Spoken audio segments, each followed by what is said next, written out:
Hello and welcome back to our 5th live stream. We're here once again, and we have quite a lineup already of questions waiting for us. So let's get into this.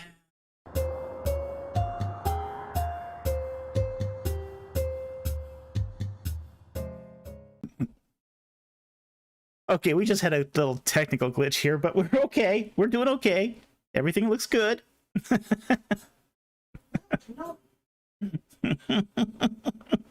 Still going on with the technical glitches.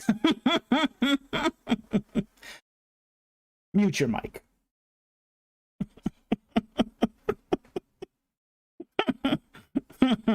And it's you can do your best to prepare and still have things go wrong.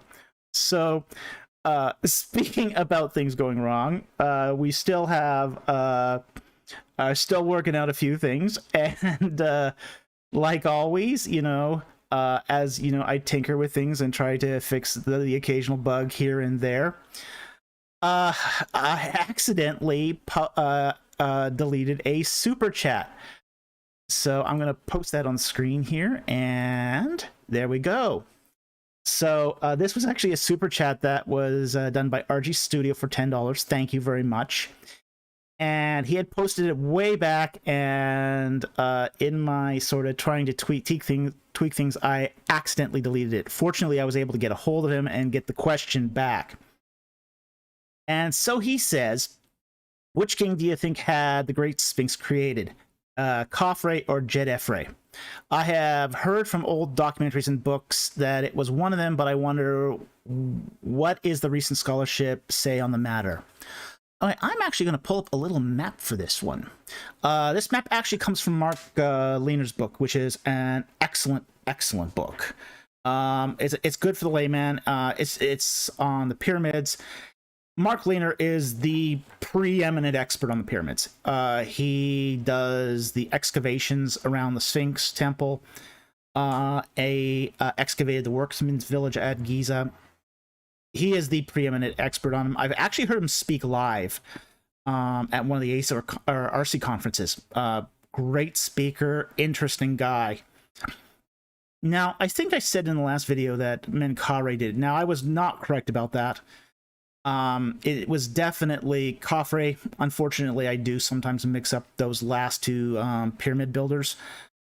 Part of it is the fact that I just don't really care about pyramids. For me, pyramids are really boring. I love temples. I'm all about the temples. I'm all about the bark reliefs. I'm all about the ritual furniture. New Kingdom, love the New Kingdom. Old Kingdom, it's kind of boring. For me, pyramids are just great big blocks of stone. They're not interesting at all. Now, you will see at the bottom there of the map is the Sphinx and the Sphinx Temple. Now, all the archaeology done in the area seems to confirm that it was created for the river temple of Khafre. And there is a processional causeway that connects the Sphinx with the Sphinx Temple all the way up to the mortuary temple in front of the Pyramid of Khafre. I don't think there's any real doubt at this point that the Sphinx was built for Khafre. So I think that's just, the prevailing view at the moment. Djed-Efre's pyramid is located away from Giza. It's in its own sort of little isolated site. So I don't think Djed-Efre was responsible for it. We have found the sort of the foundation of Djed-Efre's temple, pyramid, and there really wasn't much left to it because he didn't reign very long. He only got like a few levels of the pyramid built, and he died, and that was more the end of his pyramid. So I really think there's very little doubt at this point that he was that Khafre was responsible for the building of the Sphinx.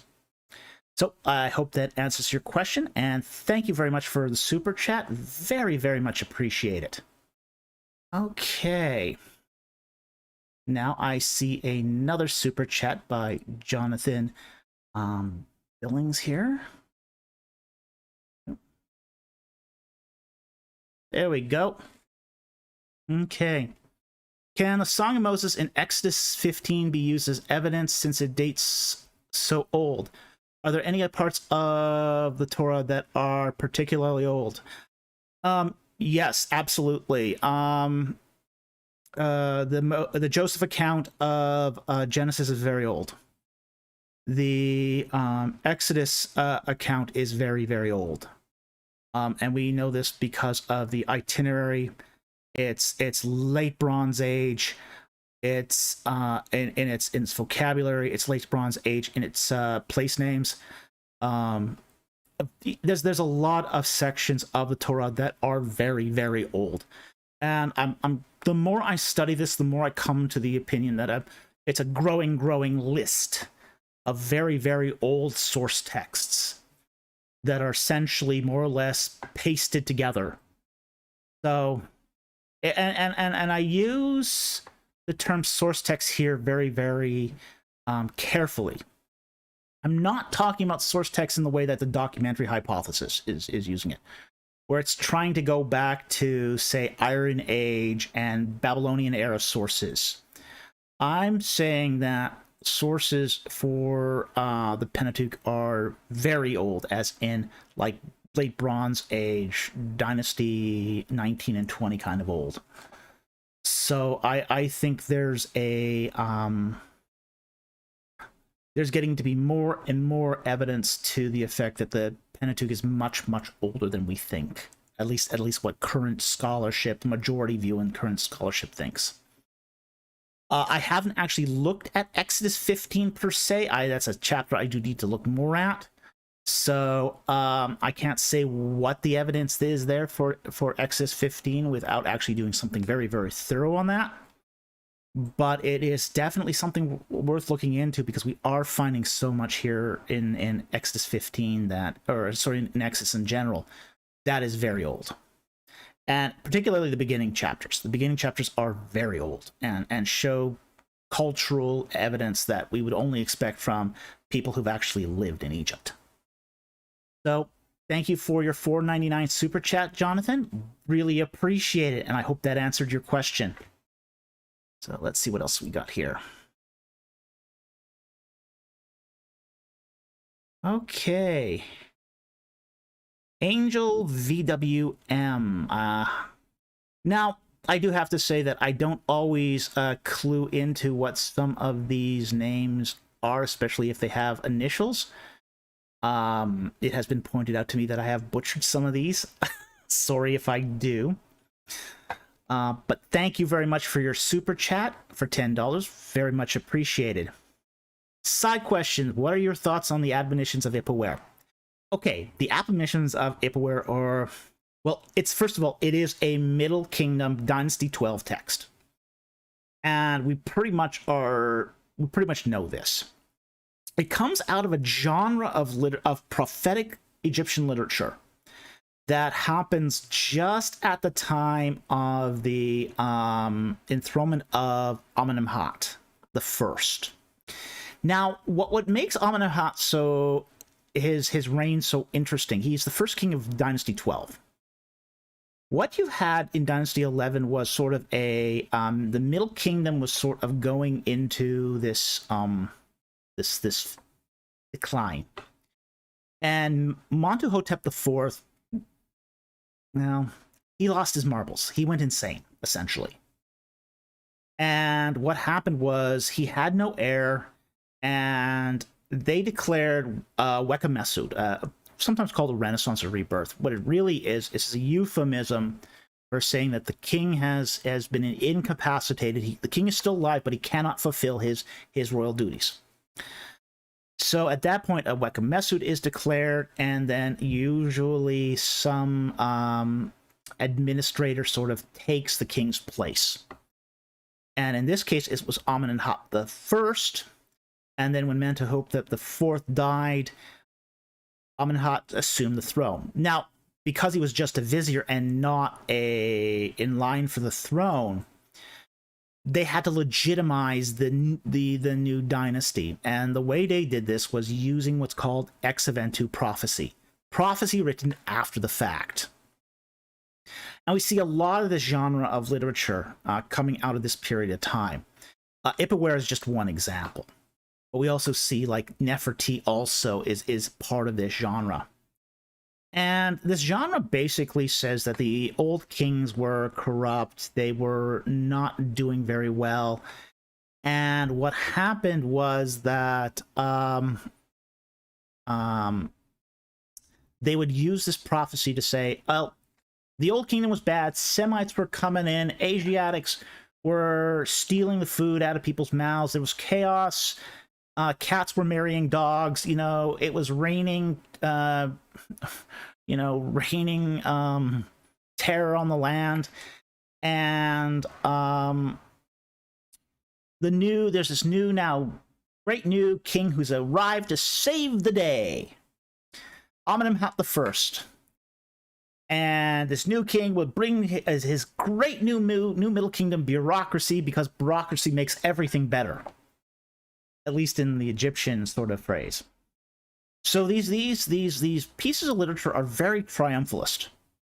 They're very triumphalist. Yes, they have stuff that later on is going to be very, very interesting, because later on we're going to see, say, a lot of the Exodus plagues are going to echo stuff like Ipaware, like this, the river turning to blood, the sun going dark, flies invading the land, you know, Semites overrunning the pasture lands. You know, there's going to be these cultural things that Exodus and the Israelite Exodus is going to tap into, these deep held Egyptian fears that were created by these prophecies from the Middle Kingdom. So that's just some of my thoughts about Ipaware. It's a very, very interesting subject. Thank you very much for your super chat of $10.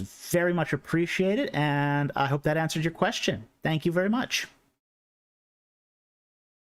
Okay, another super chat by Michael Beeson for $10. Are you familiar with the work of Algis Uzdavinis, and what are your thoughts? No, I'm not. I have no idea who that is. I've never heard that name. Can you give me some hints about what he did? I mean, I might be able to comment on some of his work, but you know, I have never heard that name. I wish I could say more. I wish I could say more, but unfortunately, I'm not familiar with that person at all. But thank you very much for the super chat. I very much appreciate it.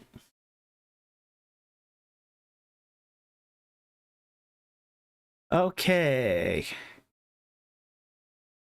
King in the North. I hope I got it right this time.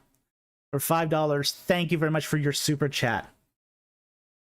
Does Joseph's Egyptian name give scholars any clue to the time period in which he lived? Wouldn't there also be scientific evidence for a 7-year famine? Not necessarily. Okay. There's two questions there. Well, I'll take them both. Does the Egyptian name give scholars any clues of the time period in which he lived? No, it doesn't. It is really an Egyptian name, though. Zaphana Panea, which is the last bit. The Panea is actually the Egyptian Pa'ank, the living one. So there is some question about what Zephaniah meant, but it could be something by like Ja'ena Pa'ank, he who has been given as the living one. So there's a definite strong Egyptian etymology there. The problem is that we do see these names all over the place. So we can't actually say, you can't, it's not like Ramses. I mean, Ramses, we can really pin that down to a period of time because Ramses was a very unique name. but Zaphanea Pa'ankh, not so much. So we can't really nail Joseph's name down to a specific time. Now, the second question, wouldn't there be scientific evidence for a 7-year famine? No. The problem is, Egypt did go through periodic famines every so often. That's because the rains in Eastern Africa weren't always very reliable. So there isn't a lot of scientific or even textual evidence of famines because they did happen long enough. We actually find that of the mummies. Now, remember, mummies are your upper class. Only the upper class people got mummified.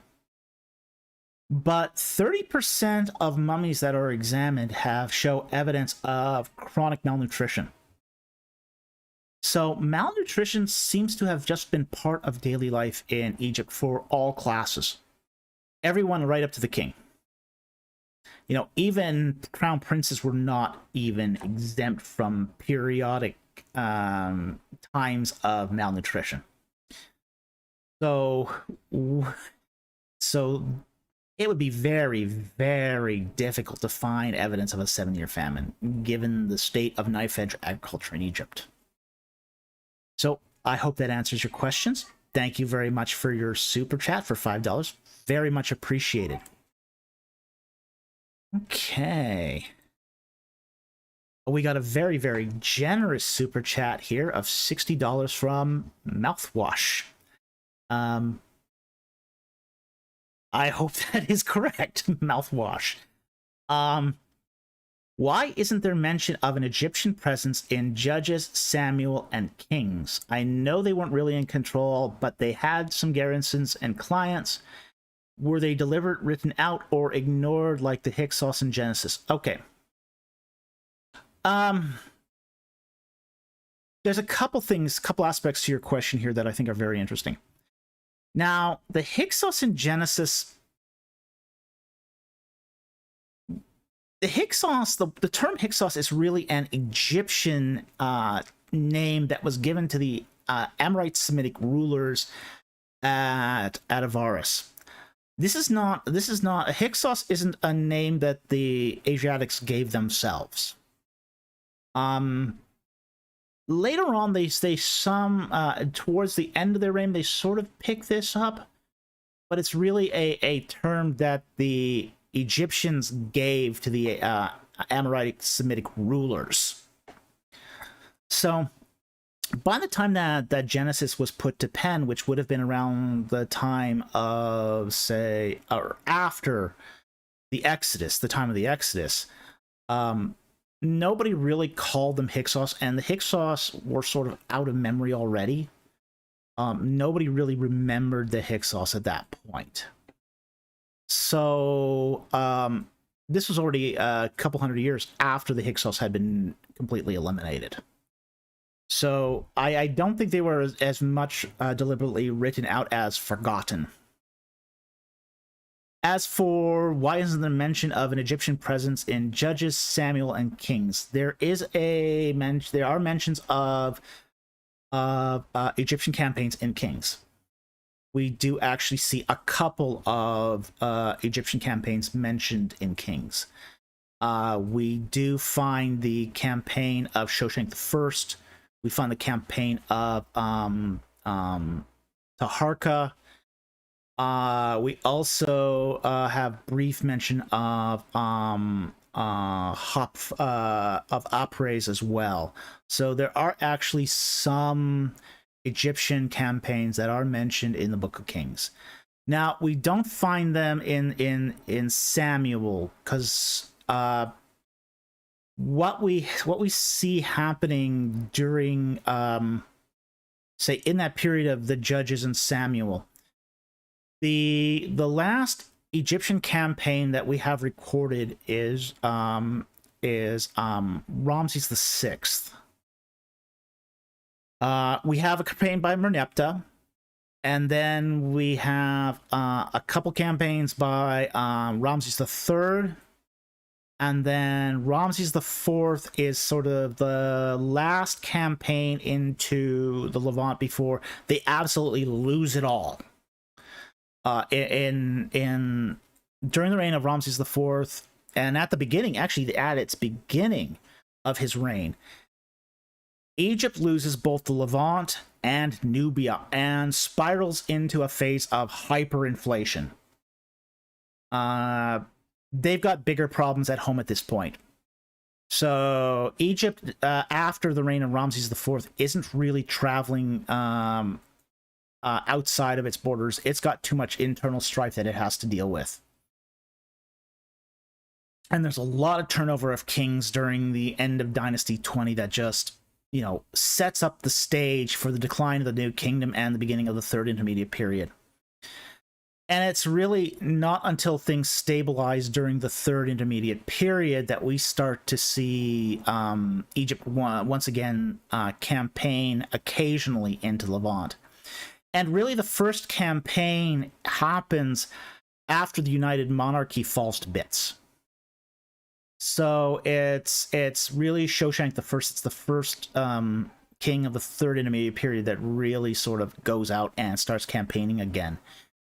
So the reason why we don't find it in Judges and Samuel is because Egypt is in really no state to campaign. I mean, it's really that simple. So I hope that answers your question. Thank you very much for that very generous super chat. $60 is a very generous super chat. Thank you very much appreciated, and I hope that answered your questions. Let's see here.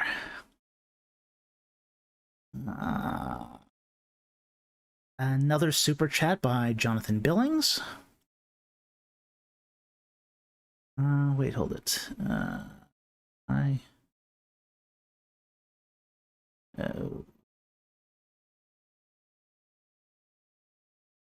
Okay, I'm just getting a couple duplicates here. Wait a minute.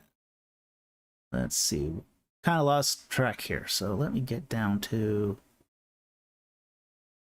Okay.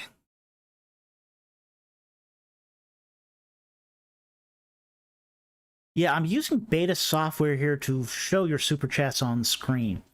So there is a little bit of glitchiness to it. I'm noticing this is the first time I'm using it. So I'm trying to keep track of everything, but if I miss the super chat, I apologize in advance. I try to get them all. So, I'm just going to double check, make sure I do not miss anything here. Okay, King in the North again, another $10 super chat. Thank you very much for your super chat. We see people traveling to Egypt during the times of famine in the Bible.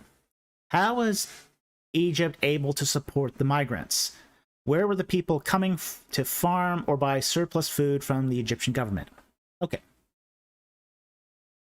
That's a very, very good question. And the fact is that during famine, people from both Levant and Libya migrated into Egypt, especially during the First Intermediate Period. Much of this was caused by the end of the Neolithic wet period that had been in that area during, say, the Old Kingdom.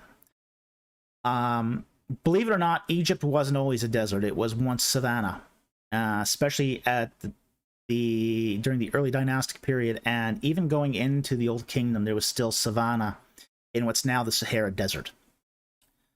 And, people would go and they would hunt game out there.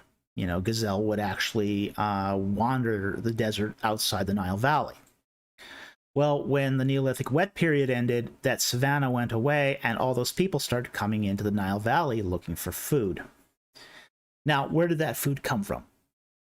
A lot of it was through the game, fish, fowl that they found in the Nile Delta. Now, the Nile Delta never had a lot of Egyptian population, but it did have some. And Egypt sort of considered the Nile Delta its larder. So while Egypt pursued, say, agriculture, they would also, at times of famine themselves, hunt and fish. So during the First Intermediate Period, all these Levantine and Libyan tribes came into the Delta and they sort of settled there. So that's how Egypt was able to support all these the migrants, is they occupied areas that were, say, less occupied by the native Egyptians. Now, the whole people coming to buy food during that particular 7-year famine of the biblical times, much of that is due to, say, Joseph's planning. So they had taxed the farmers heavily at that point to store up that surplus. And instead of using that surplus in, say, funerary temples, which is what Egyptians did, they would use that those granaries to feed the people. Now, Egypt did this throughout its history, actually. Is the granaries at the temples weren't just for offerings for the gods. Sometimes those granaries were opened up during times of famine to feed people. So the temples in Egypt weren't just sort of a wealth redistribution scheme. They were also, say, an emergency fund in times of famine. So the availability of food during times of famine was there because of its polytheistic system. Now, your second question, were people coming to farm or buy surplus food from the Egyptian government? They were basically coming to farm. Actually, to herd their flocks, mostly. But they would also receive grain and trade. This was how Egypt sort of... Egypt didn't just give its food away to migrants coming in. They had to trade for it. They would trade it in the form of flocks. They would trade it in the form of precious metals. So they didn't just give the food away, but Egypt stored food, and in the event that foreigners did come in, they would sell that food to the foreigners. So thank you very much for your super chat, King of the North. Very generous. Thank you very much. And the next one I'm going to look at, because super chats are piling up here, I see. Michael Beeson, $40. Thank you very much. Very generous super chat. Donating so the shekel incident doesn't make you too sad. Well, thank you.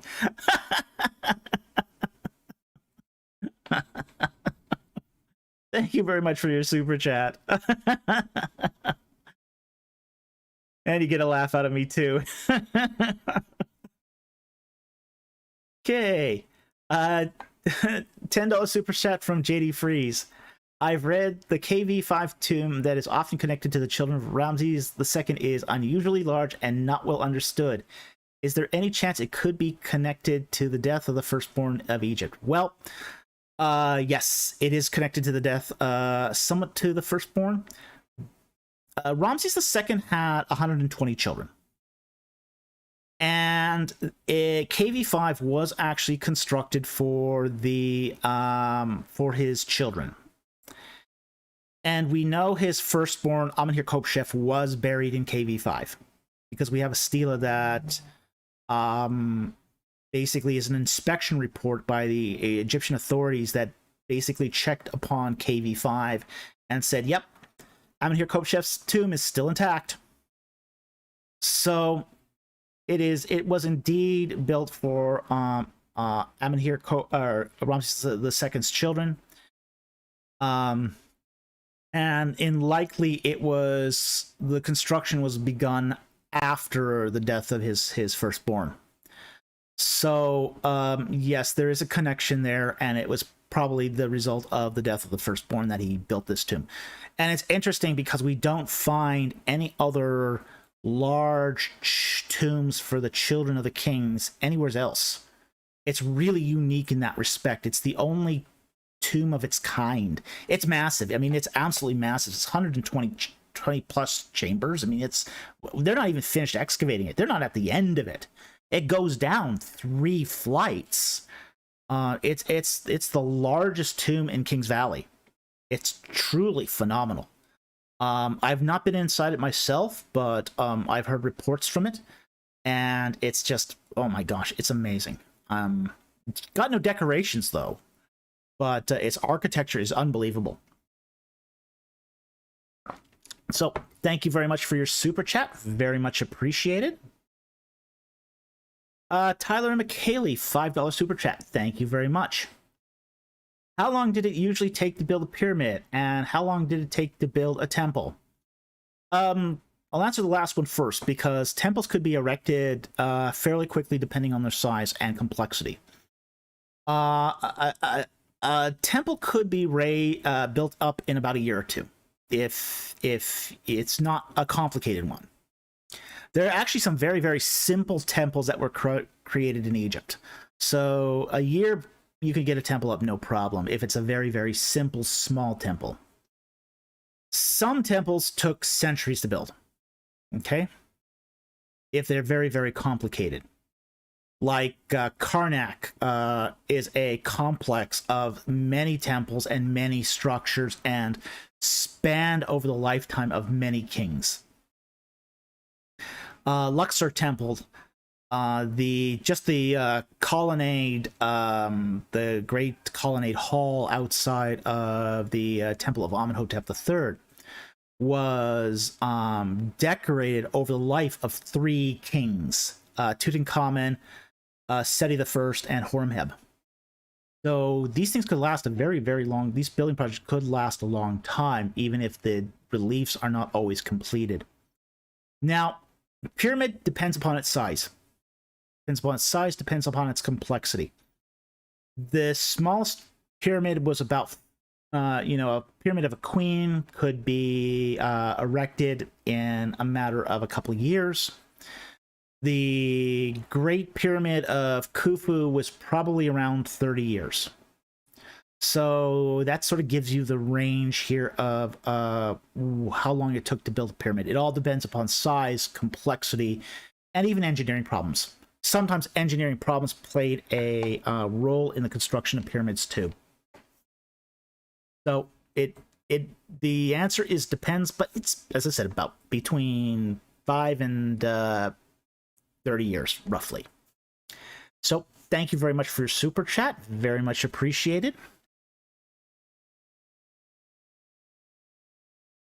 Okay.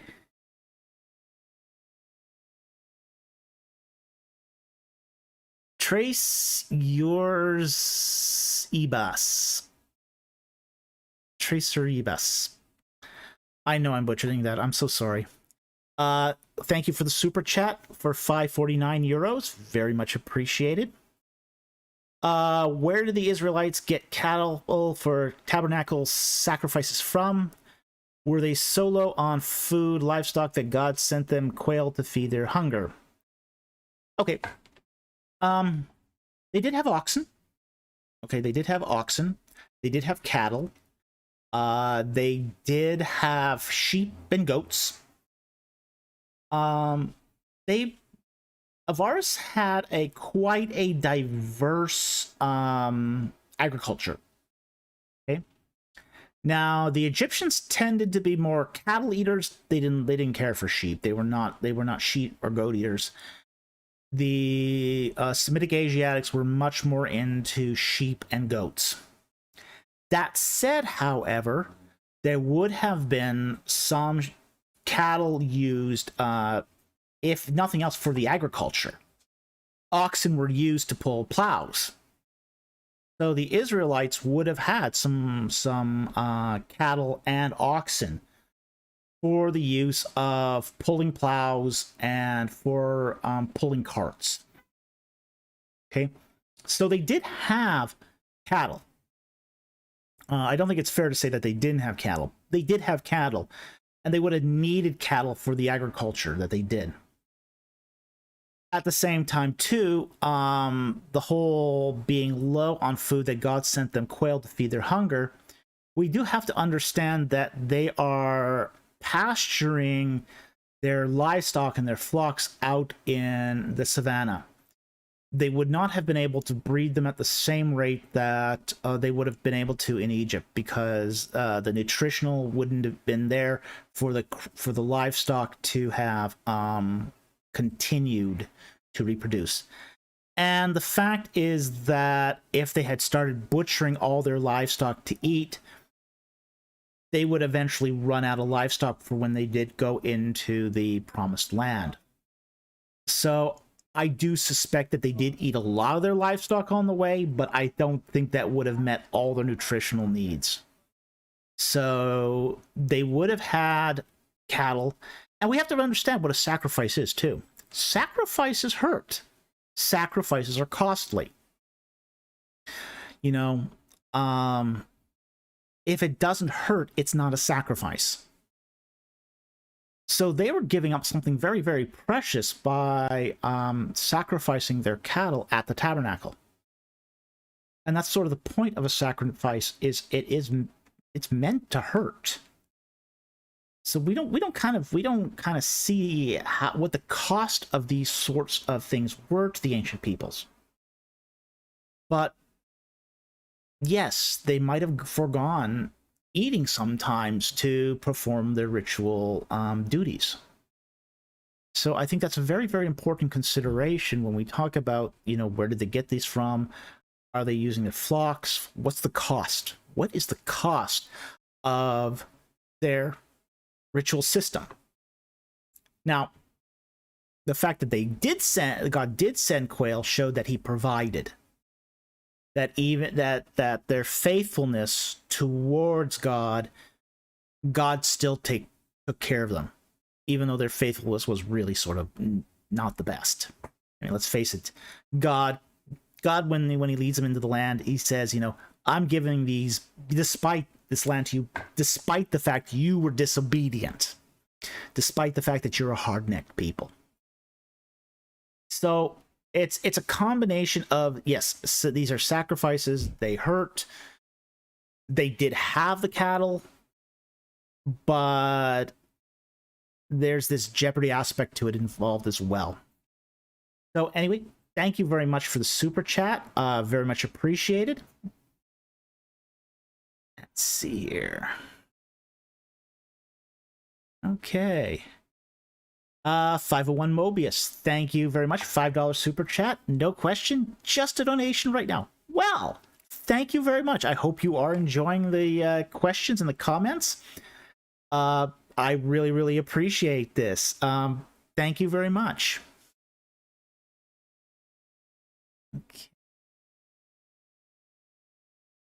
Okay. Trace, you are Sibas. Another $5.90.49 euro super chat. Thank you very much. Where did Israelites get all the materials from to construct the tabernacle, especially the expensive stuff? Since they left in such a hurry, it's hard for me to fathom. Okay. Before they left, they were given an instruction. Go to your neighbors, and the text here says, the English translation says, borrow gold, silver, bronze, and precious things from your neighbors. Now, the text also says that they were held in such repute from their Egyptian neighbors that the Egyptian neighbors just gave it to them. The aspect here is it's not really a borrow. It's more of a it's the idea that you are asking for it without expecting it in return. So essentially, where they get all the gold, silver, bronze, dyed wool skins, porpoise skins, that sort of thing is basically from the Egyptians. And it was done in lieu of wages for their service. The idea here is it isn't just the king that benefited from the forced labor of the sons of Jacob, but it was all Egyptians that benefited. So it's part of what was called group responsibility. The people benefited, they allowed their leaders to do this, so the Israelites in return extract or ask for wages from their neighbors, and their neighbors give it to them. So that's where they get the expensive materials. Now, the acacia wood, they find that in the desert or in the savannah. There's lots of acacia trees in the savannah at this time. So that's where they're getting the wood. So when we account for all that, the wood, the leather, the dyed wool skins, the porpoise skins, all mostly expensive materials will come from the neighbors, but some of it will come from, say, the Sinai itself. So that's where they get most of it. And the fact is, what happens is they get the materials from their neighbors, and then when it comes to building the tabernacle, they take a collection among the Israelites to pool the resources to make the tabernacle. So that's where they get that stuff from. And it is true that even though, say, most of the precious metals in Egypt were controlled by the government, some were in personal control. You know, you do find, say, in these sites, earrings, gold earrings. You know, at Tel El Bor, they recovered something like I think 7 gold earrings there, and these are pretty hefty gold earrings. So we do find that the average person had a small amount of precious metals, whether that was gold, bronze, most likely gold or bronze. Silver was actually quite rare. So we do find small amounts of silver, but it wasn't that common. So it's very interesting that they were able to, in my view, that they were able to collect as much silver as they did to make, say, the hooks in the tabernacle. But they also would have, say, had a lot more gold and bronze at their disposal. So anyway, I hope that answers your question. Thank you very much for your super chat. And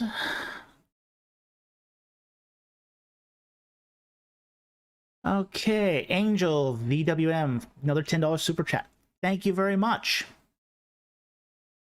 Do you know anything about the 10,000-year-old basket found in Israel? I've heard a little bit about this. I don't know a lot about it. It is definitely a basket. It's not a chest. But we do... I know very, very little about it. It does seem to be a Neolithic period basket. Apart from that, I don't really know anything more about that. They haven't actually said a whole lot about it. So I'm sort of still waiting on this myself. It will be very, very interesting when they do start releasing more and more details about it, what exactly it is. But from what I can tell, it is definitely a basket. It's woven. It was buried, but it is in C2, which means it was recovered during an excavation. But I don't know anything more about it than that. But thank you very much for the super chat. Very much appreciated.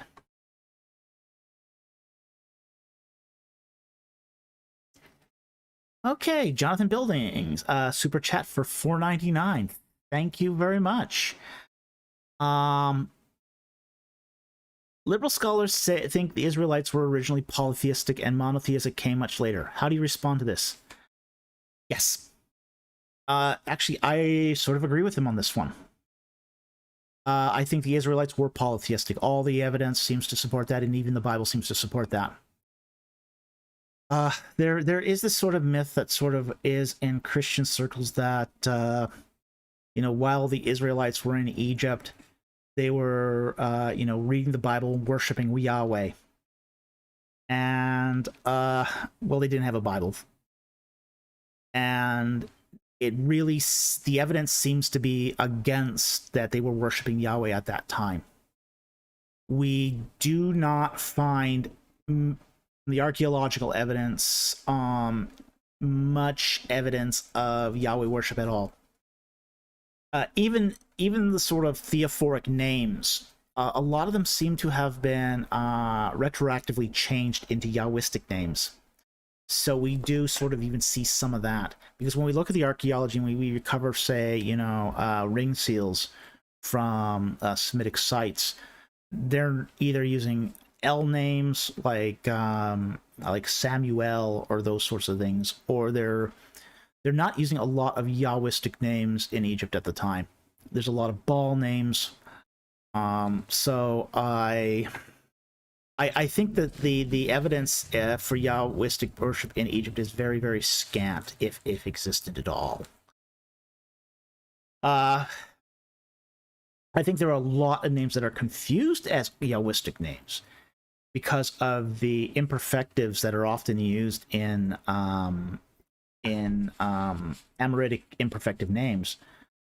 But we have evidence. We have evidence of worship of 3 gods at Avaris: Baal, Resheph, and Astarte.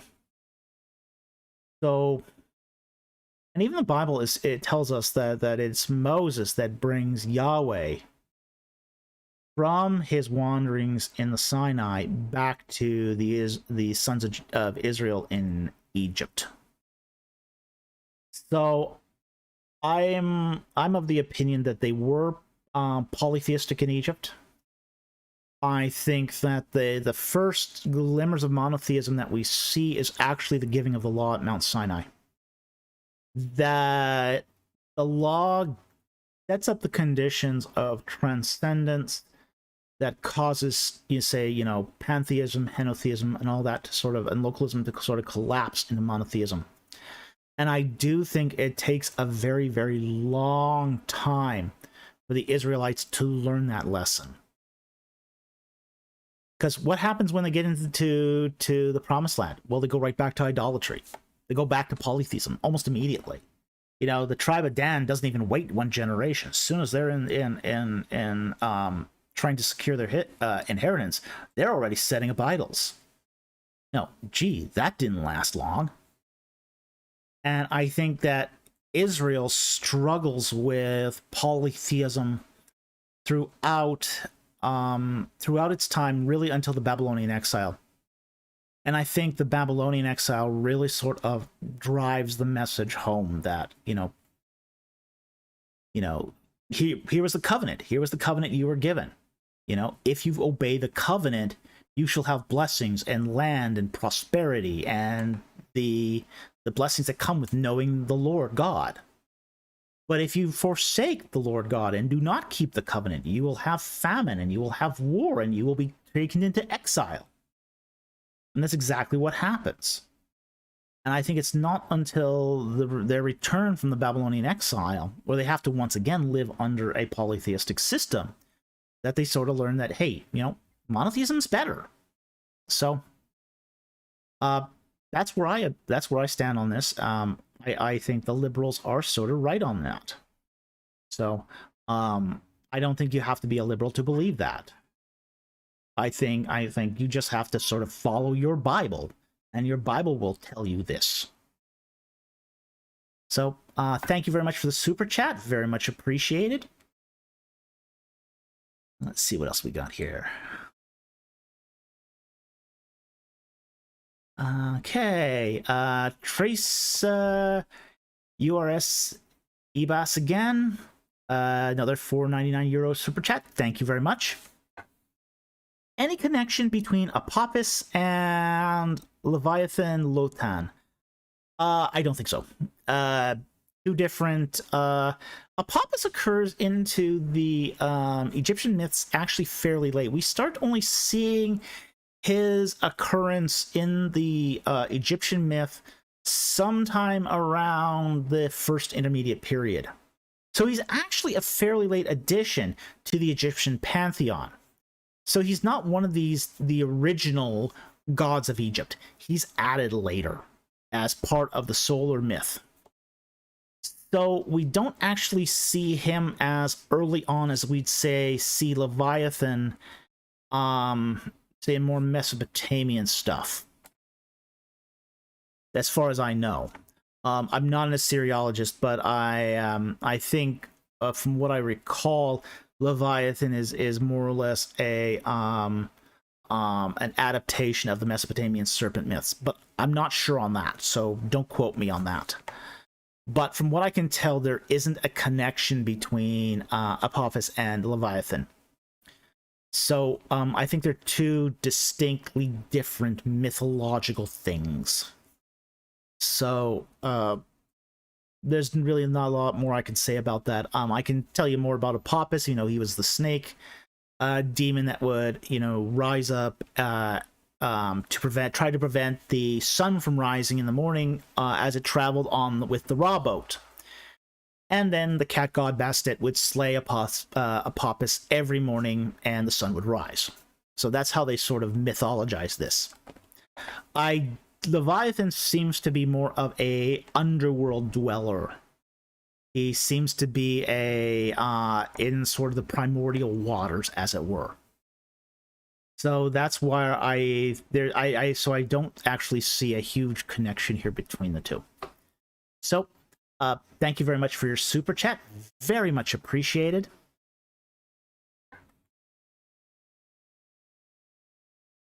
Frodojack, $5. Thank you very much for your super chat.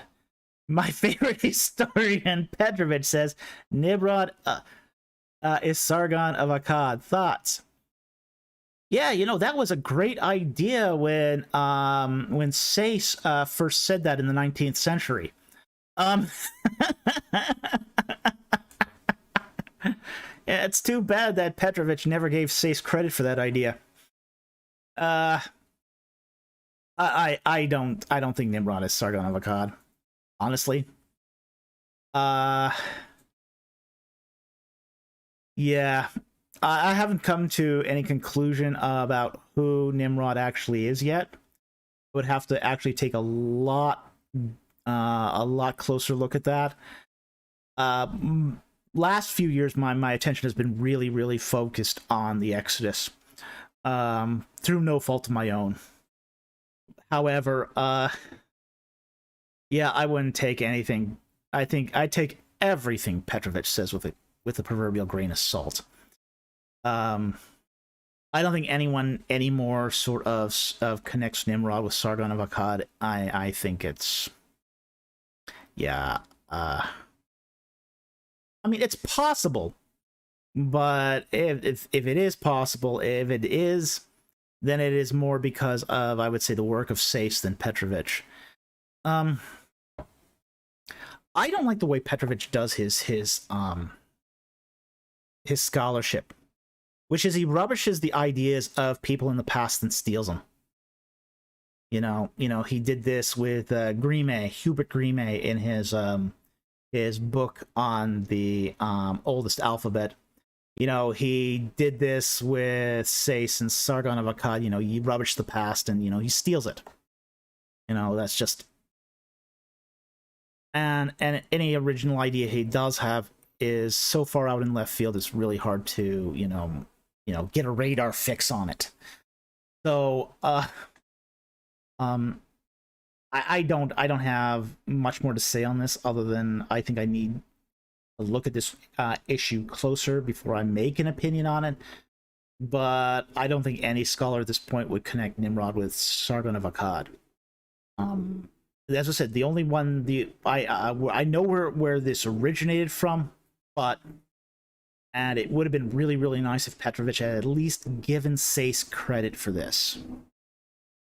But then again, he doesn't give credit for anything, you know. He still doesn't recognize that the Amenhotep II as king of the Exodus was originally proposed by James Orr and J.W. Jack. You know, he still thinks he came up with the idea. He's just not a good scholar. Petrovich is just not a good scholar. He misses these very important sources. So that's my opinion on that. Thank you very much for the super chat. Very much appreciated.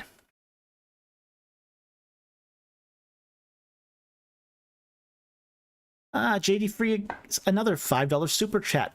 Thank you very much. Relating to my previous question, could the cemetery begin at Avaris after the Exodus have started due to the deaths resulting from the plagues? Yes, it's possible. It is definitely possible. You had this large abandoned city. There's no reason why houses couldn't be turned into tombs. You know, really, if you've got a mud brick house already and it's completely abandoned, all you'd have to do is sort of dig up the floor and you've got an instant cenotaph. So yeah, absolutely.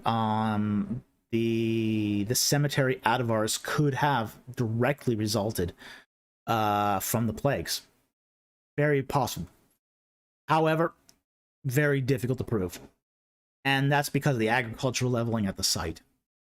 So all those houses were more or less ripped up, all the tombs were ripped up and all jumbled together. So we would never be able to prove it, but it is possible.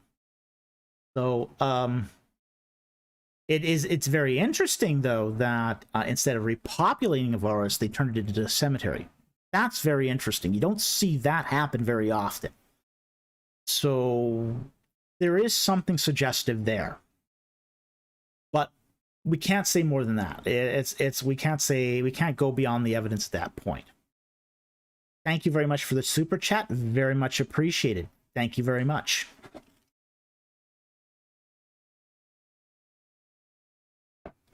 Okay. Okay, the Moneta Stela, another super chat from Jonathan Billings for $4.99. Thank you very much. The Moneta Stela says that Israel was in ruins. Does that hurt the biblical narrative because it makes no mention of this in ruin? Well, it doesn't actually say ruin. It says its seed is no more. Okay, that's what it actually says. Let me see if I can pull up here. Don't know. I am going to see if I can just directly quote it here, because it's always good to directly quote something if you can. So rather than to rely on my faulty memory, let's see if I can pull up the source. Just take a moment here. And okay, I have to do an adjustment on my camera here for just a second. So let me put that up. Okay. So I am still online here, and what I'm going to do here is find my source for the Moneta Stela.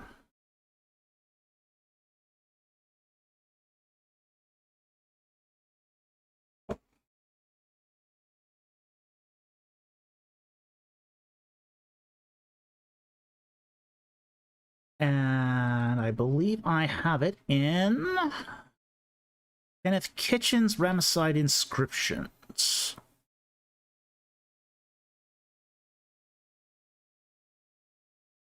see here. Is it volume 3? Nope, it's not volume 3. Probably 4.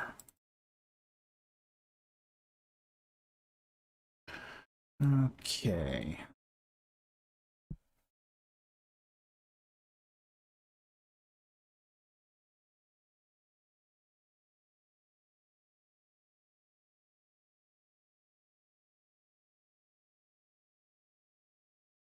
Okay. I have here Kitchen's Ramesside Inscriptions, Volume 4, page 15. And it says, Israel is laid to waste, having no seed. Okay. Now, the whole sort of what's going on here is that it's part of the poetic section. And I don't think this hurts the biblical narrative, because frankly, the whole laid to waste thing is a bit vague. So the having no seed, that seems to be polemical language. So get that adjustment back here.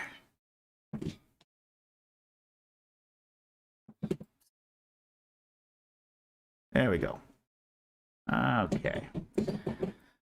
Okay, so laid to waste have no seed. Now, we don't know how exactly the encounter between Merneptah and the Israelite tribes went. What we do know from the text is that Israel here is not a toponym. It's not a toponym. It's not a place name. It's a tribal group. It's a people group. So what we have here is something very interesting. We have this contrast here, and it's a couplet. We have a couplet here in the Moneta Stela, and the full couplet is, Israel is laid to waste, having no seed. Peru has become widowed because of the Nile land. So we got a mention here of two wandering tribal people groups that happened at the same time. The Israelites and the Hurrians. So this is really, really interesting. So I don't think this actually hurts the biblical narrative. In fact, I think it supports the biblical narrative, because what it does is it shows that Israel was in the land at the same time as the Hurrians. And what's really interesting about this is the Bible has told the Israelites, when you enter the land, to drive out the Hurrians, drive out the Hittites, drive out the Canaanites. So I think instead of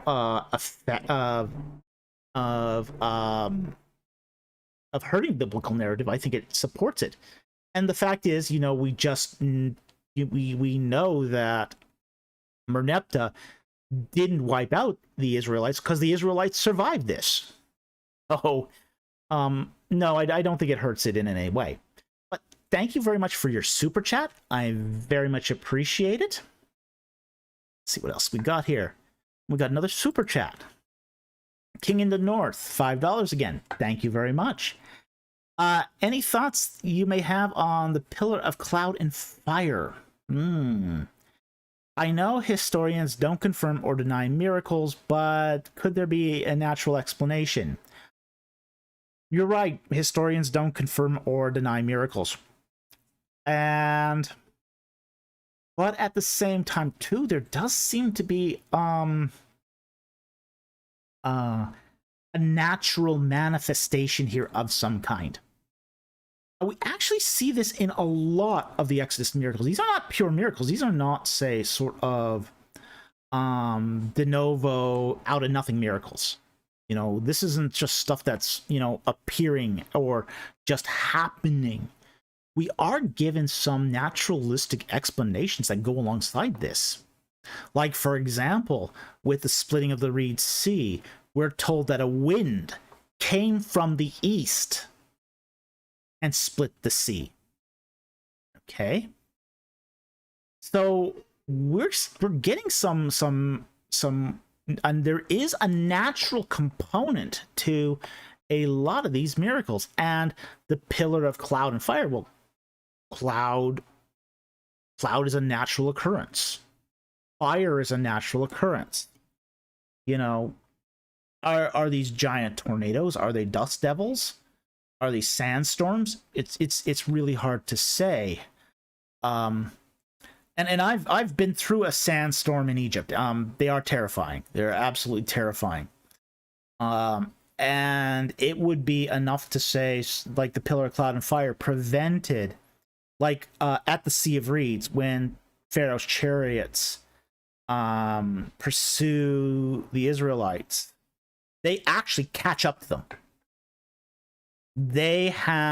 Pharaoh's chariots actually have the Israelites dead to right. It's only the pillar of cloud and fire that prevented the chariots from actually reaching the Israelites. So we already have this weird meteorological event happening just before the splitting of the Reed Sea. And then this wind comes from the east and then splits the sea. So there is some very inclement weather going on here, no matter how you look at it.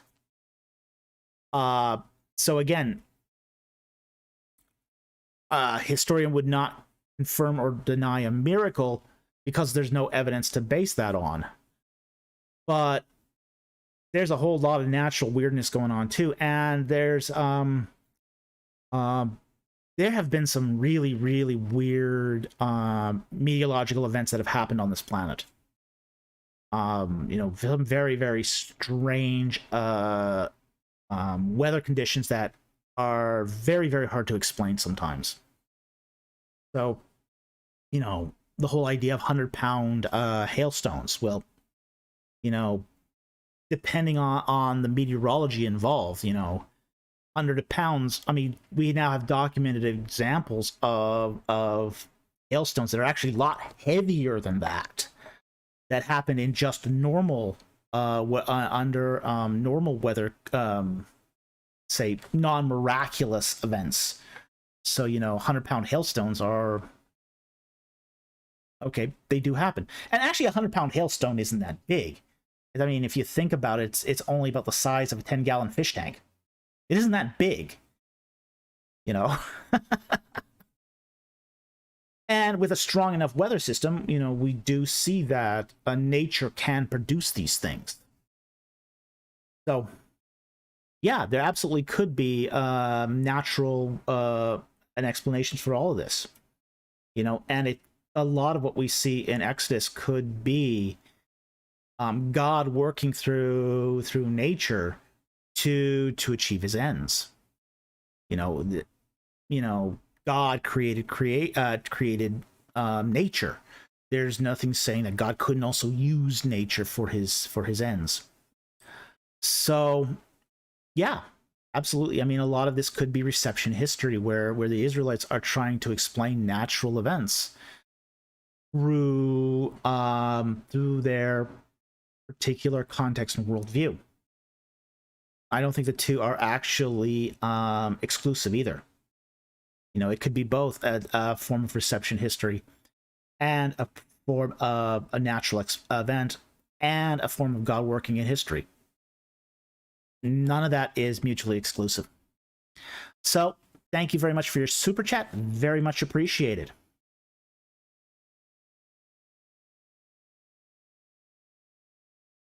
Okay. Trace Eurus Ibas again. I'm continuing to butcher that. I'm continuing to apologize for that because I'm not sure how to pronounce that. 549 euros. Thank you very much. You say Amorphel Genesis 14 equals Hammurabi. Why has this view been abandoned in recent scholarships?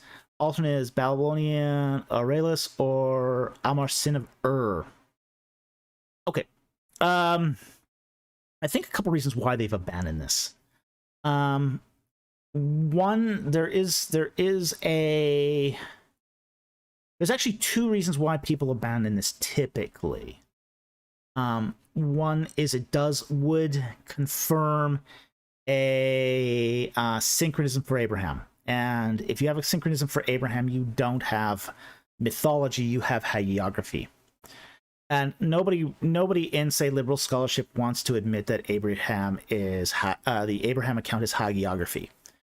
That would not be good if you were a liberal scholar who is trying to show it's all myth. So there's a more ideological denial there. It's rejected on, say, more conservative scholarship, and I'd say conservative here, I mean more fundamentalist scholarship, because it really sort of messes up with the dates that you find in American biblical chronology. So you got a situation here where both sides, the liberals and, say, the fundamentalists, are unhappy with this. So both sides are really more content to, say, just abandon that reading. I don't think Arrhenius is a good fit etymologically. Amar Sin, perhaps, but I think Hammurabi is actually a better fit, especially when you start taking into account the fact that when the ion at the beginning of Amorphel is brought into Akkadian, it loses its fricative nature, and when it loses its fricative nature, other Semitic languages will pick that up as a round H. So I think that's much more compelling etymological tie. We see these sorts of things happen, say, this sort of etymological change when, say, Ugaritic picks up Babylonian or Akkadian words. So, but most of the reason why it's abandoned is more ideological. It's not so much, it's not textual. It's not the text that really sort of throws them off. It's more the implications of the text that really sort of cause them to abandon it. So that's the reason. And frankly, when it was originally abandoned in the this was the common interpretation well until the mid 1930s, and really what it was really more the ascendancy of certain schools of thought that caused it to be abandoned. we also in the 1930s did not also have, say, the knowledge we have now of ancient languages either. You know, a lot of changes happen in ancient languages too. You know, we have all the Ugarit texts now, and a lot of comparative Semitics that we didn't have back then. So I think there's good reason to pick this up again and to really see if it works, and I think it does. Anyway, thank you very much for your super chat. Very much appreciated. Okay. I am going to try to pick up. Let's see here.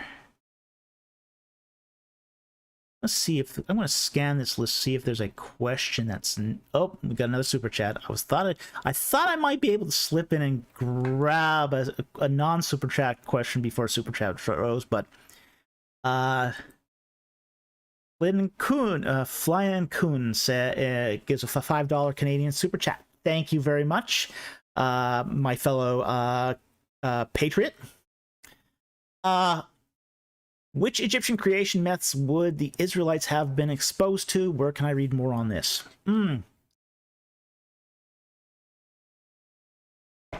Let's see here. They would have been exposed to all of them. To some extent, they had their own Semitic worship at Avaris. So they were worshiping a lot of Canaanite deities at Avaris. But we also see that they also had exposure to other worship as well, other Egyptian worship. They would have been exposed to the creation myth of Re and Hathor. We know they had contact with the Hathor myth. They would have been exposed to, say, just the whole the whole spectrum of Egyptian mythology. So they would have had exposure to Amun-Re. They would have had exposure to the Anubis cults. They would have had and the cult of Osiris. They would have been exposed to the Ptah myth. So they would have had actually a very broad spectrum of various mythological constructs in ancient Egypt. Also because Avaris was a cosmopolitan city, they would have also had access to other creationists as well. They would have had access to creation myths from Libya, from Nubia, from Kush, from other Levantine sources. So it was really sort of a melting pot of all these different ideas and creation myths. So they would have had a huge exposure. And where you can read more about this is, I don't know if there's anything devoted specifically on this. You could look, though, at the various different creation myths in publication. The Ugarit creation myths are well published at this point.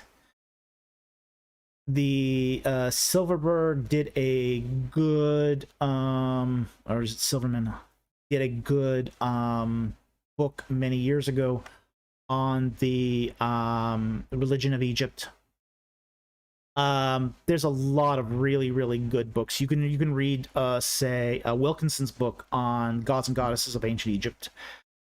There is a lot here that could have that the Israelites would have been exposed to while in their time in Egypt. So, thank you very much for your question and your super chat. Very much appreciated. Okay. Kwame Adu 007, $5 super chat. Thank you very much. Do you think Moses wrote Genesis 1:11, or was it a later addition during the Babylonian exile? I think Genesis was written during their time in Sinai. Was it written by Moses' hand or by somebody else? I don't know. I think there were multiple people, scribes, amanuensis, that put their hand to the biblical text. We know that Jeremiah used an amanuensis named Baruch. And this does not seem to have been a problem for the ancient peoples. To them, they might have still ascribed it to Moses, even if it was written by somebody else's hand, basically under the direction of another of the leader. So it's impossible to say if it was directly written by Moses's hand, although it might have been written under his imprimatur, basically his guidance. So it's difficult to say, but I don't think it was a later edition during the Babylonian exile. That I reject outright. I don't think it works with the etymology that we find in the Book of Genesis. So thank you very much for your question. Very much appreciate the super chat. Okay.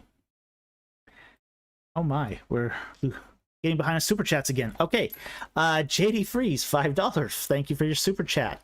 For someone interested in doing artwork depicting the ancient world, any device were to get accurate info for depicting clothing, tools, etc.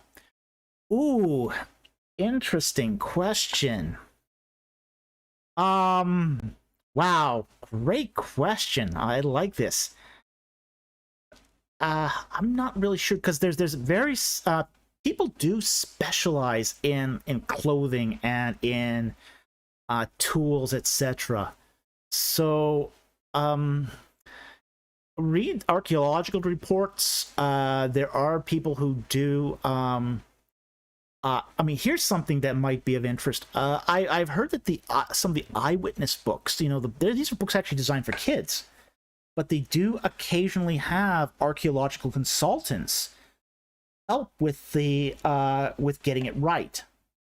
So that might actually be a good source. I know from there's been a large number of various different archaeologists who have worked on, say, furniture. Let me get you a name here for furniture. Let's see here.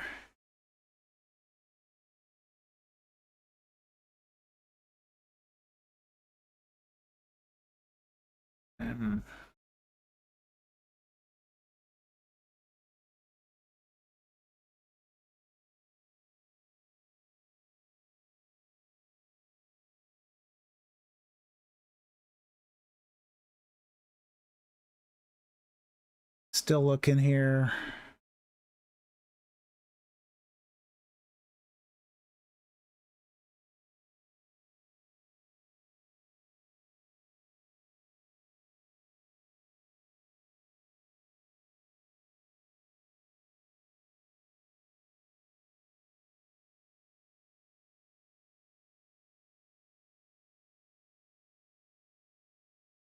Oh.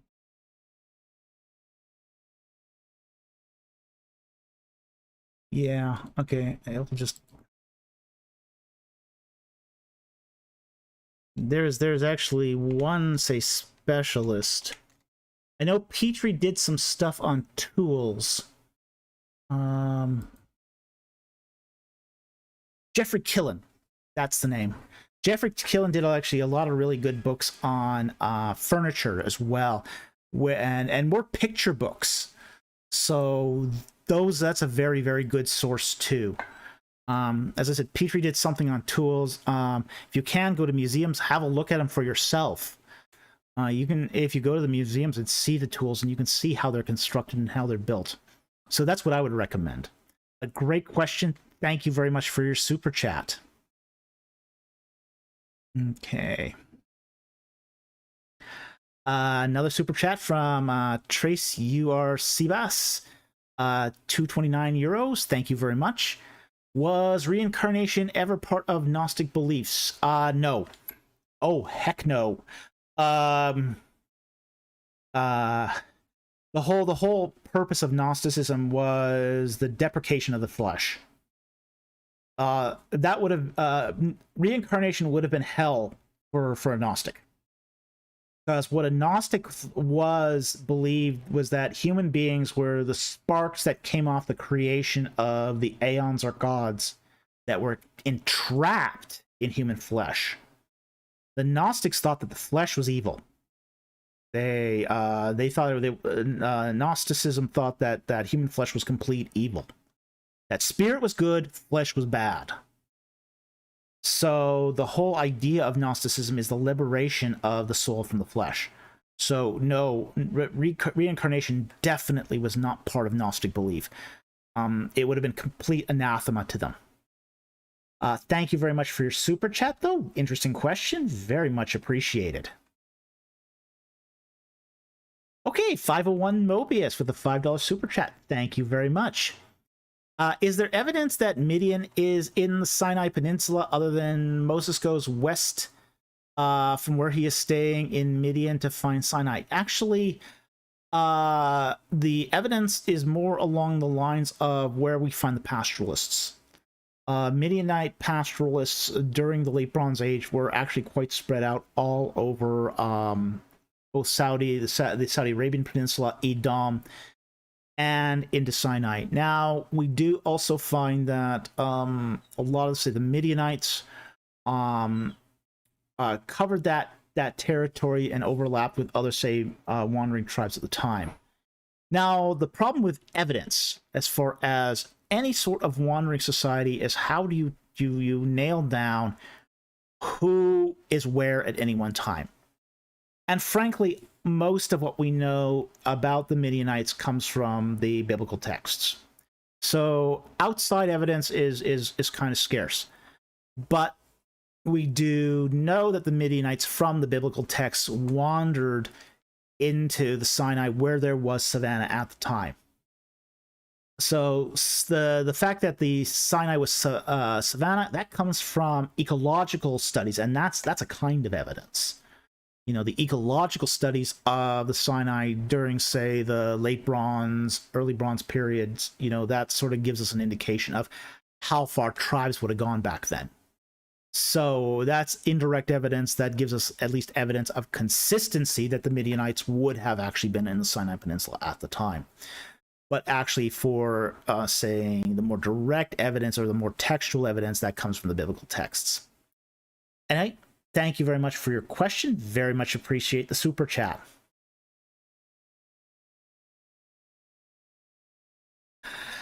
Kwame Adu 007 again, $5 super chat. Thank you very much. Loud second super chat.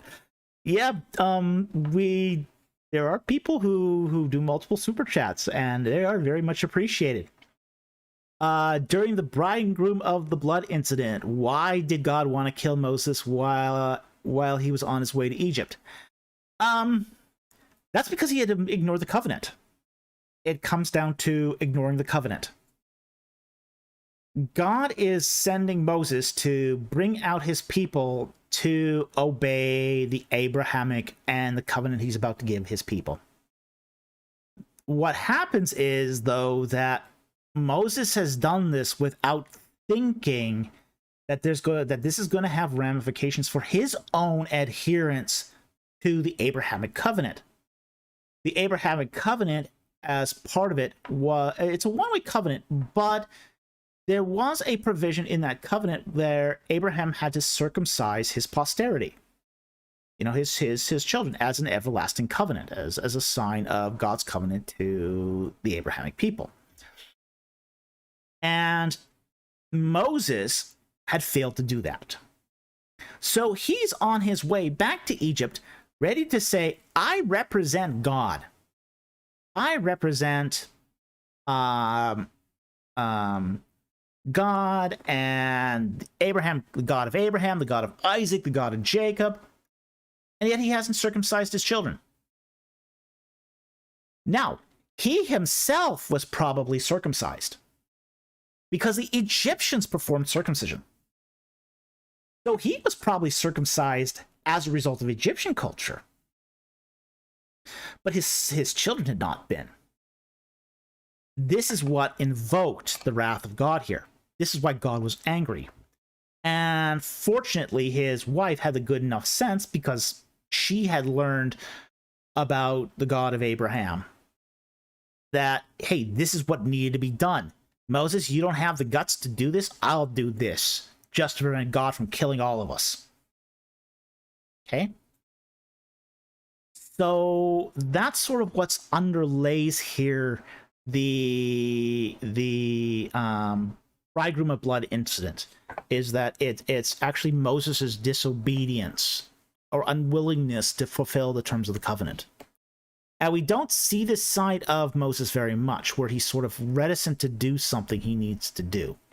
But it does happen sometimes. And it's a very interesting narrative, and it does actually fit with the whole. It seems like an excursus. It seems like the incident is out of place in the text, and some of that comes down to the way our Western minds work. We want to see logical connection between every story in sequential order. So this sort of bridegroom of blood incidents just sort of pops up out of nowhere and go, as a Westerner, go, hey, wait, this doesn't fit. We were just talking about this, now we're talking about this? How does that make sense? You're meant to struggle with this. You're meant to try to figure it out on your own. You are supposed to think this through. But you're also supposed to think this through with the understanding of the Abrahamic covenant and all that sort of history in mind. So anyway, I hope that explains the bridegroom of blood incident. Thank you very much for the super chat. Very much appreciated. Okay, King in the North again. $5 super chat. Thank you very much. Is there any Egyptian mythology about giants, trying to find cultural context to biblical references to giants in Canaan? Not really, actually. You don't actually see this in Egyptian myth. It wasn't... You see occasionally giant gods. You know, gods can be presented as giants. You know, you'll see certain humans portrayed as large men on religious structures, like kings, will be shown much larger and taller than their opponents, because you don't want a short king. The idea is to emphasize their importance, but you don't really see Egyptian mythology of human giants there. It's just not something that you find in the culture. Okay, thank you very much for your super chat. Very much appreciated. Okay, let me see if I can find...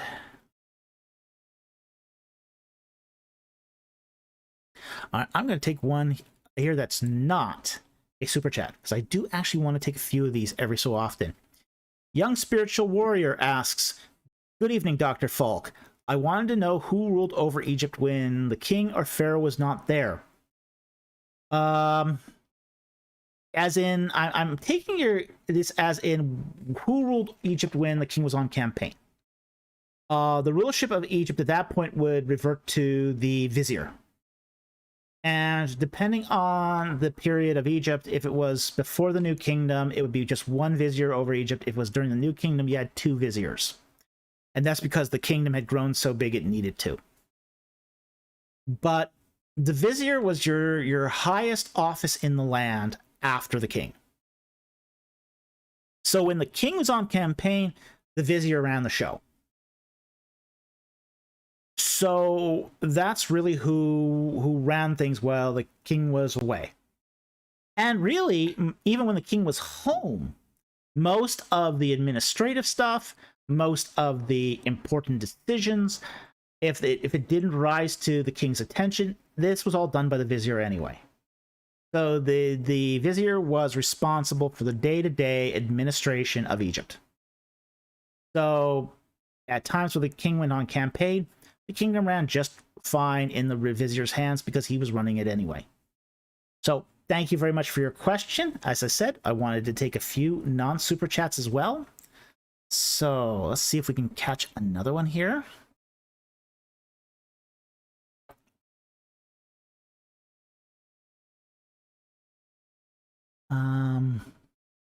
Here, I want to...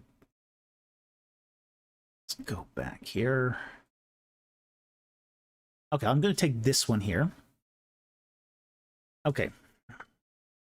Rohan Samuel has a question. Were the 10 plagues judgments on 10 specific gods of Egypt? All right. I'm going to give you a quick blanket no. Okay. This was actually a theory that was proposed. That's been a theory that's been around a long time. It was proposed by Curid. I know Curid proposes this theory. The biblical text doesn't say this. Honestly, this is not in the biblical text. This is an idea that was an interpretation. I don't think it's a right interpretation. Now, when it talks about the 10th plague, the death of the firstborn, the text says that this was judgment over all the gods of Egypt. So if you just take the biblical text, only the 10th plague is a judgment against the gods of Egypt. There is no reference to judgment of any other plagues being a judgment against a god. So this is not a judgment of the gods of Egypt. And really, if you think about this, the 10th plague is not really a judgment on the deities of Egypt either. What it is, because frankly, how would the death of humans, the firstborn, really affect gods that don't exist, or maybe gods that are demons, if you take the more phenomenological approach to this? Okay. What the death of the firstborn really did was it attacked the power base of Egypt. Those who were in line to inherit, those who were in line who were next, the firstborn, the chosen son of people in power. It was a direct attack on the entire power base of Egypt. Okay. From the firstborn of the son of the king, who happened to be Amenhotep, the chief diplomat and crown prince of Egypt. I mean, probably the most powerful man in Egypt right after the king himself. Amenhotep was probably more powerful and more liked than the vizier. But he dies, the vizier dies, and every firstborn, every person who would inherit, from the highest administrators right down to the scullery maids. Okay, this was not an attack on the gods. It was an attack on those who had power. And we have to understand in Egypt the whole idea that it's not a political attack, because the whole idea of politics and religion were inseparable in Egypt.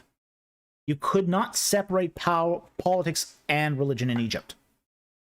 The king was also the high priest over every cult in Egypt. That's really, really an important consideration. Generals were priests. Scribes were priests.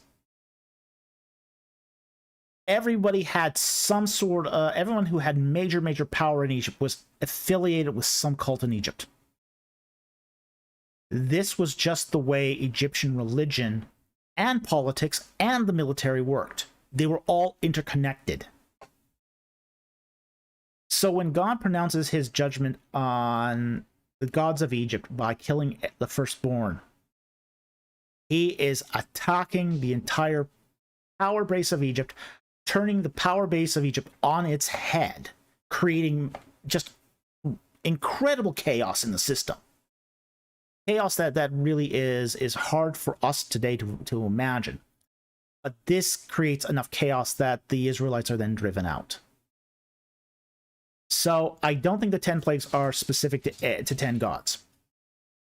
But if there is one verse that does talk about it, it would refer to that 10th plague. Anyway, it's a great question. Thank you very much for asking that question. And let's see here. Do we have any more? We have one more super chat, it looks like. Okay. And King in the North again, $5. Thank you very much for the super chat. Was there any cultural differences between Upper and Lower Egypt? There were some slight cultural differences. Now, the problem is we don't have a lot of preservation from Lower Egypt. Lower Egypt is a very, very wet climate. So archaeological preservation in Lower Egypt is very, very difficult at the best of times. So I think that we are always going to have some issues here with knowing exactly what culture in Lower Egypt was like. Now, we do have some ideas. The diet was slightly different. We do know that there's a cultural difference in just diet. Because while, say, Upper Egypt had much more, say, sedentary agriculture, you know, wheat was, say, the preeminent staple of Upper Egypt. In Lower Egypt, you had more fish and fowl and more hunting. Much of the Fayoum had been converted into agricultural land during the Middle Kingdom. So even those differences were sort of narrowing by the time of the New Kingdom. So there was a slight difference in diet between Lower and Upper Egypt because there was more availability of, say, game in Lower Egypt. But as far as cultural differences, there wasn't a huge number of differences as far as, say, lifestyle or practices. They still practiced, say, inundation agriculture in both. So there isn't a lot of cultural differences, but there were some. Anyway, thank you very much for the super chat. Very much appreciated. And we have past the 1 hour and a half mark now. I will take 1 or 2 more questions, and then we will call it a night. Here.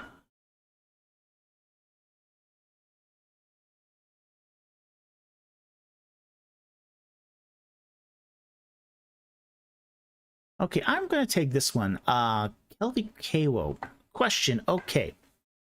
What is your opinion on the view the Grand Vizier was the one Moses was addressing, and the Pharaoh Egyptian Napoleon was at war? Reckon maybe drowned? Okay. Reckon is dates to Tutmosis III. I don't think he drowned. Honestly, you know, there's no evidence that he drowned. We don't actually have evidence that that there was any that it would date to the time of Reckon. I think all the evidence right now points away from that sort of dating of, say, the Exodus. Yeah, Reckon tomb was empty, but most of the tombs of the nobles were empty. So, you know, that's kind of an absence of evidence argument here. Is we don't find the tomb occupied, therefore there was never a burial. Well, you then have to use that for almost all the tombs in Egypt, because most of the tombs in Egypt have been looted and are empty today. You know, you go to the Great Pyramid, it's empty. You go to most of the other pyramids, they're empty. You go to most of the administrators' tombs and the mastabas, they're empty too, because they've all been looted. So we find this all over the place.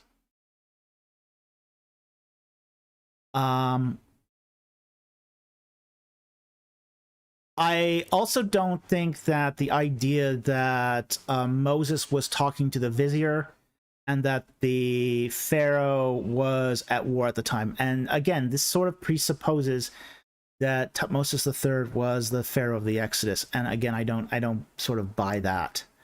I think that has too many problems. I think it is very, very clear that who Moses is talking to is the king. So I do think that that's very, very deeply problematic on a number of aspects. The vizier was never referred to as pharaoh. It was just, by the time of Tutmosis III, pharaoh had become the established sort of title for the king. So I do not see the idea that the pharaoh just, I don't even like the translation of meaning great household. I don't even like that translation because I don't even think that's a good translation. Per really does mean great house. Now, can it mean household? Probably, but it means more than that. So, and really what we find in the text from, say, Tutmosis III onward is it's really used as a title of the king. So you'd never find, say, the vizier being referred to as Pera'a. Just, no, that doesn't happen. He'd be called the vizier. That was his title. So, even so, the vizier wouldn't have that sort of same authority as, say, the king would have. You know, the vizier had the authority to get things done in the name of the king, but he also had, in many respects, limits to his power too that I don't think he could have exercised in the same way that we see in the Exodus narrative. Such as the whole, you know, making the task harder, or, you know, denying the straw, or even asking, you know, that, like, for example, in Exodus 1, 8 to 22, where, you know, the midwives are told to kill the first the sons, the sons of the Asiatics, and then when they fail to do that, the Pharaoh goes and you know, kills, basically chucks all the firstborn into the river. You know, firstborn sons in the river. You know, no vizier ever had that authority. That was just not an authority the vizier ever had. So I think there's a lot of problems with the assumption that that Moses was addressing Pharaoh, or that Pharaoh could have been a vizier. I think that's a deeply problematic position, but it's a great question still, and thank you very much for your question. Very much appreciate it. Okay, and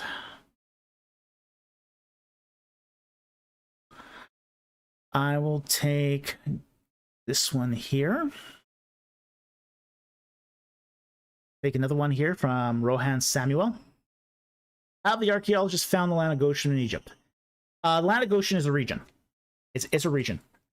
And it's, we're told in the biblical text that it was near to where Joseph worked. Joseph worked at Avaris. So it's basically the land surrounding Avaris, which is the land, the agricultural land around Tel El Daba, Kontir, and you can go there today. You know, it's when you're near Avaris or Ramses, you can actually see the land of Goshen. It's readily apparent, and it's some of the most fertile land in Egypt. It's actually quite incredible, because you'll go from, say, let's say, the farmland in the south, which is, you know, it's green, but it's not that green, and you come to the land of Goshen, and it is verdant. I mean, it is incredibly fertile land, even today, just amazingly fertile land.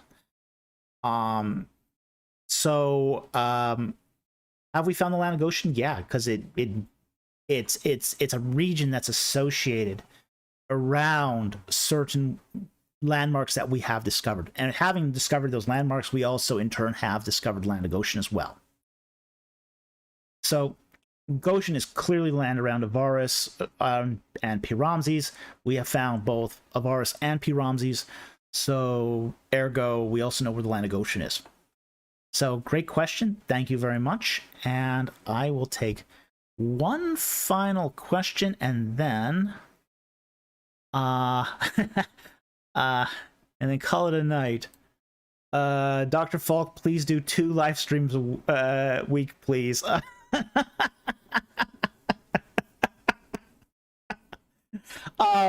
Look, I'd love to, but I have a day job, and unfortunately I just don't have time to do this. Look, if I was making a living off of YouTube and live streams, I'd have no problem doing this twice a week. I just don't. I'd love to be able to do this twice a week, but I just don't have the time to.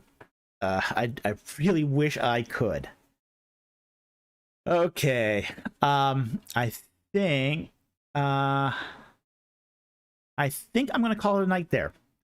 So I'm going to we are going to call it a night, and so thank you very much for joining us on today's live chat. I very much appreciate it. Thank you for all the super chats and all the great questions. As I say, I try to do a mix of super chats and non-super chats, and I very much appreciate all your support of this channel. It does help to keep this going. Thank you again for all your great questions, and I'll see you next week on our next live stream on Ancient Egypt and the Bible. Thank you and good night.